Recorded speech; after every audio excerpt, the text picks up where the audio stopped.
Merci. Merci beaucoup, chers collègues. Monsieur le Président de l'Assemblée nationale, Monsieur le ministre des Finances et du Budget, Monsieur le ministre de l'Économie, du Plan et de la Coopération, Madame le secrétaire d'État. Honorable, je vous la parole. Désolé.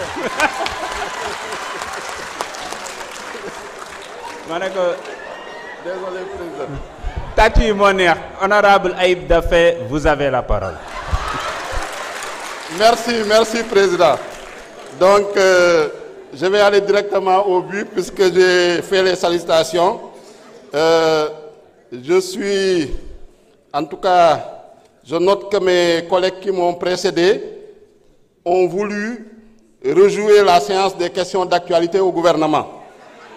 Donc, toutes les questions que vous avez posées, elles ont été posées hier et le ministre a répondu. Malheureusement, vous étiez absent, vous avez décidé de vous éclipser, vous avez décidé de fuir, vous ne devez vous en prendre qu'à vous-même. Au lieu de venir faire de la littérature, j'ai attendu la présidente du groupe parler de dettes contingentes, dettes cachées, rapports cachés. Il n'y a aucune argumentation. C'est de la littérature. Et je pense que ce qu'ils veulent, c'est continuer de mettre la confusion dans la tête des Sénégalais. Monsieur le ministre des Finances et du Budget, ne perdez pas votre temps à leur clarifier, à leur expliquer. Vous l'avez fait pendant toute l'année. Ils ne veulent pas comprendre, ça ne sert à rien, il faut qu'on avance.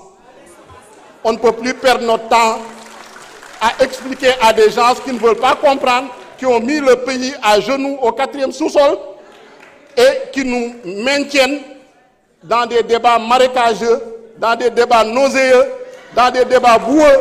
Nous ne l'accepterons pas. Nous nous sommes mis dans la voie du redressement économique et social.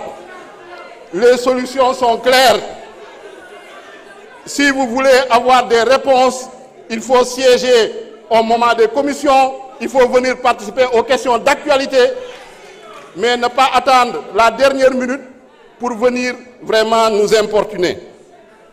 Par rapport à la dette, je ne m'éterniserai pas sur ce débat qui est un faux débat. Je parlerai plutôt des recettes.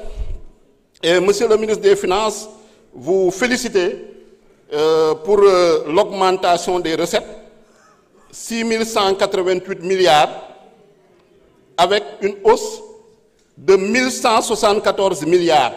Donc, recettes yi ren toll na ci juróomi junni milliards yokku na normalement année 2026 bii di ñëw projet de loi bii ñuy voté dina yokk ci lu toll ci junni ak téeméer ak juróom-ñaar fukk ak ñeent milliards.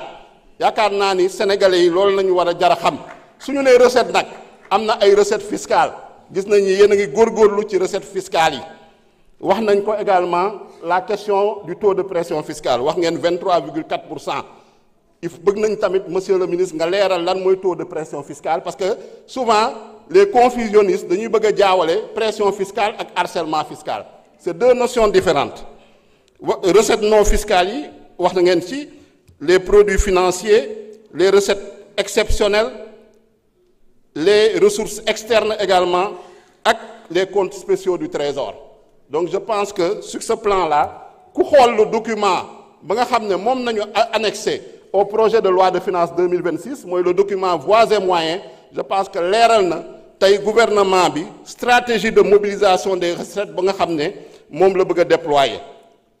lu jiitu mooy la révision du code général des impôts et du code des douanes wax ngeen ci la mise en œuvre du nouveau code des investissements bu ñu ko voté yàggul donc lors de la session extraordinaire. Rationalisation progressive des exonérations fiscales loolu tamit ñoo ngi leen di ci sant di leen ci encourager ngeen gën ci góorgóorlu tout ce qui était cadeaux fiscaux nga xam ne régime bu fi nekkoon da ko doon octroyer généreusement en violant le code général des impôts gis ngeen ni loolu yéen ngi ciy góorgóorlu. Élargissement tamit de l'assiette fiscale ak la poursuite de la modernisation douanière via le programme PROMAT. Donc il y a des avancées certaines.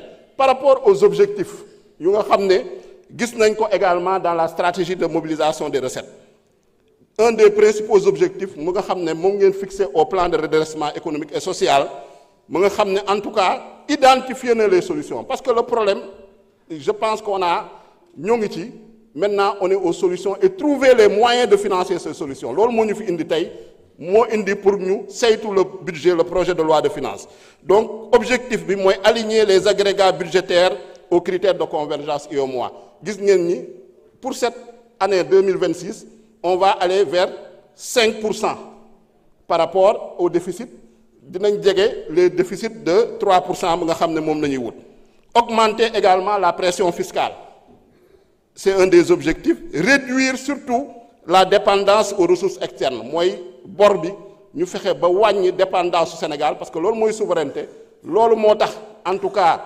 ñu indi la vision Sénégal 2050 loolu moo tax ñu indi le master plan loolu moo tax ñu indi la stratégie nationale de développement 2025-2029 ak le plan de redressement économique et social donc ça c'est les principaux objectifs maintenant am na yoo xam ne population yi tamit am nañu ay préoccupations par rapport un peu au financement des différents programmes notamment mun naa jël le cas du programme spécial de désenclavement ñu bëri sama collègue yu bëri ñëwaat nañ ci bëgg nañu ngeen gën a leeral Sénégalais yi parce que man mii sax dañ may interpeller en tant que député du département de Sédhiou par rapport à la boucle du Boudjé nga xam ne programme spécial de désenclavement moo ko war a financer fan ngeen toll ci programme spécial de désenclavement boobu ak kañ ngeen yaakaar ni en tout cas chantier yi nga xam ne moo nekk ci programme spécial de désenclavement boo yooyu di ngeen ko mën a relancer gis nañ ni am na lu ngeen ci jël en charge dans le cadre du projet de loi de finances de 2026 mais am na loo xam ne ba léegi des na donc bëgg nañu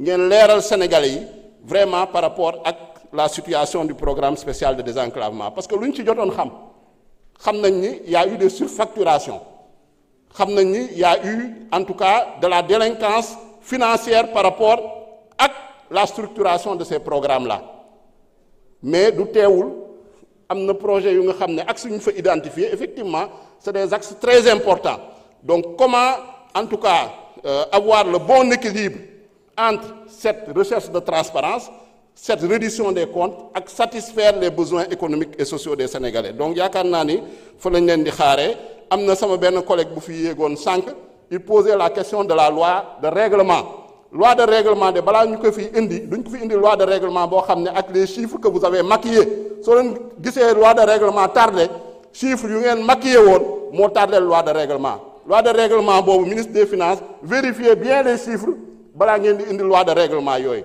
donc loolu nañ ci bëggoon wax di leen gërëm di leen sant merci beaucoup. Merci beaucoup. C'était le dernier orateur. Monsieur le